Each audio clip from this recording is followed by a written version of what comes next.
guys! So for today's video, we are going to be doing the at-home speech therapy for toddlers. Disclaimer, I have no idea what I'm doing. I'm not a professional. And this is just me from the research that I have done.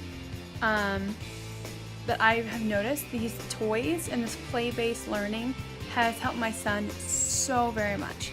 So I figured that first I would show you guys what he plays with and actually have him playing with it. This is one of the rare videos that you guys get to actually see my son. My husband and I are pretty private with him, so you'll see some pictures and some videos sometimes, but he won't be on here too often. So I figured I would show you guys what he plays with and how he plays with it. And pretty much because of the at-home based, you just have to learn the ways to talk to them, be a broken record, and just kind of encourage them to learn in their own way and allow them to have their own space to learn. So for me, I have to like say, okay, when we're using the cups, oh, the cup goes in, then you pause, and then you say in, and then you pause again. So you have to repeat it over and over again and pause. When we're doing the bubbles, you have to say pop, pause, pop, you pause, pop, you pause. I've also taught my son sign language, which has helped him be less frustrated in him learning to talk. So these are the things that I have noticed that have helped me and my son, and I hope that you guys find this helpful. Yeah, so let's go ahead and get into the video, and I hope you guys like it. Bye. Alright, so here we have Harvey playing with his puzzles. So he's a little distracted by the camera, but he loves learning with his puzzles, and he has about 6 to 7 of them. He has ones that teach him how to buckle, how to tie shoes. He has ones that teach him about planes and trucks and motorcycles. And this one right here, he has one that teaches him about animals. So a really good example of how to use this to help them with their speech is to say to them, what is this animal? And then obviously they're probably not going to respond to you, but you have to wait for them to give you some kind of response, even if it's sign or just like, and then you say, this is a cat. And then you pause and you say, the cat says meow. So you do that a couple times, that way they learn that that's a cat and the sound they make is meow. But being a broken record, and you have to say it so many times and remember to pause, because you're supposed to immerse them with language and immerse them with a repetitive nature of explaining things to them. And also, as they're putting things away in the correct place, give them some sort of praise or a good job. And if you don't believe in saying good job, say that was such a great effort. And if they clap their hands because they feel good about themselves, encourage them to feel good about themselves, because we want speech and encourage them to talk to be a positive thing for them.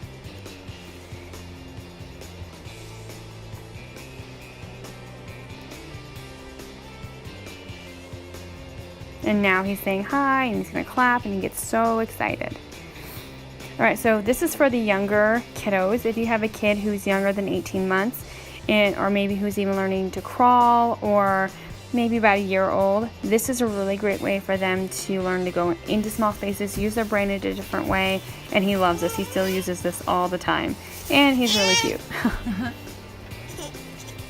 So this busy board my husband actually made for my son for his first birthday, and it is so cute. He has chains that he can pull off, he can have wheels that he can spin, that at the bottom is a tray where he can put letters. It's really awesome. So these are waterless color paints, and they're called Color Wows, and they're a really great way to learn how to paint, but also it's a mess-free way, and they can learn their ABCs, about trucks, about numbers, and it's a really inexpensive way. I think I got them for $2 each. Alright, so these are giant flashcards, and the bigger they are, the better they can see them. And so I got the giant ones at Target, and I had a coupon, so they were only $2. And he loves them. This is how I taught him how to use his sign language. We said bye-bye, and now he can wave his hand. He actually can say the word dog, and he is learning through these cards. And you have to spend a good amount of time working with them, and I can show you my schedule in a later video. So this is like a normal childhood toy to play with, but if you use it for not only teaching them their shapes, but also you say in, and you pause, and you say in, and you teach them the shapes, and then when they're dumping them out, you say out. It teaches them that things go in and out. These blocks are amazing. They're really good for learning how to build things and to learn colors, but also they're really great to teach your child how to put things away. So as the end of the night comes and you're ready to put all his toys away, go ahead and have him put them in. And if it might take 20 minutes, it might take 20 minutes. This is a really big time investment thing to do this at home. Not everybody has the time, and I totally get that.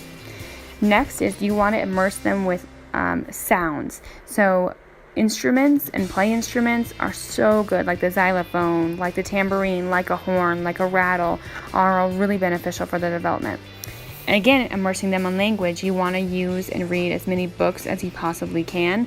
We read these probably 2 to 3 times a day. It gets very redundant, but you always can cycle through books, go to libraries, and it makes it really fun for your child. So this next one is so cute. You can learn not only to do puzzles, but teach your child about the animals and what sounds they make. This is a horse, the horse says neigh. This is a lion, the lion says roar. He also can use them to play with, and you want their imagination to soar. So if they're using them as like farm animals and they're stacking them up, that is such a big deal.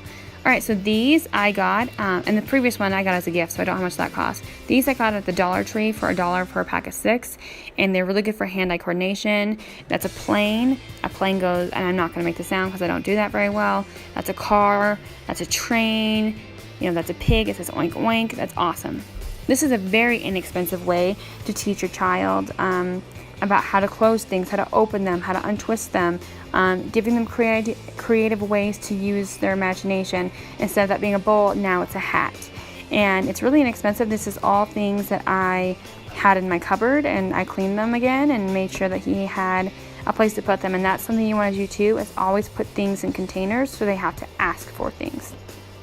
Now, if I could say that there is one toy that every mom needs for speech therapy, it is a Mr. Potato Head. This was $7 at Target, and it has been very essential for his learning. He learns where eyes, nose, ears, and mouth are. He learns how to put things in.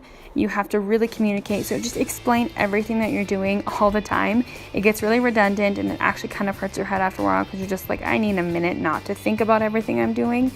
But you really don't have to do this every single day. My schedule is I do this 3 times a week with him, Monday, Wednesday, and Friday, and I only do it after he wakes from his noon nap. He sleeps for 2 hours. All right, so yes, we have a play slide in our family room, and you say 1, 2, 3, go, and as they slide down the slide, they feel very accomplished, and again, encourage that feeling of accomplishment. Here's another very inexpensive way to teach them hand-eye coordination, to teach them to build, how to use their imaginations, put things in and out, and stack. These red solo cups are very inexpensive. You can get them at Target, Smith's, King Soopers, Albertsons, Safeway for very inexpensive, and he loves them. I added a second clip just because you can see he did that, not me. And that's what's really exciting, is that he can use his brain and his knowledge to create and make things, and I think that's what's really important.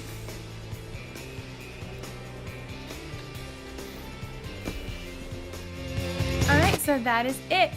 Those are the things that I have noticed that have helped my son play and learn and grow. I would say the number one thing that I would recommend that you get is the Potato Head. That has just, from everything that I have read, has been a huge help, not just for my child, but for many people's children. Also, I think that you have to learn, you don't need to get the exact things that I have, and also, disclaimer, this is not me showing off any of my son's toys. Everything that we have has either been gifted or garage sale to us, because I try to be as frugal as I can, but this is just a way to show you guys ideas of how you guys can do this with your children at home. Use instruments, use blocks, and use the watercolors. If you don't want to do the ones that I have, use actual watercolors. It's all about getting really involved and explaining everything to them, talking everything through. It gets really tiring and a little bit annoying, but it really helps. Also, screen time. Don't allow screen time until 18 months, and at the most an hour. That's something I didn't know, and I think that really was a disadvantage for my son. and I really encourage that. And I've noticed that since we've cut almost all of his screen time out, he has made so much progress. I understand being a stay-at-home mom, that's easy for me to do. It's just something I'm gonna suggest to you. I hope you guys have an awesome day. Let me know of any questions. I can do a part 2. And yeah, I hope you guys have a great day.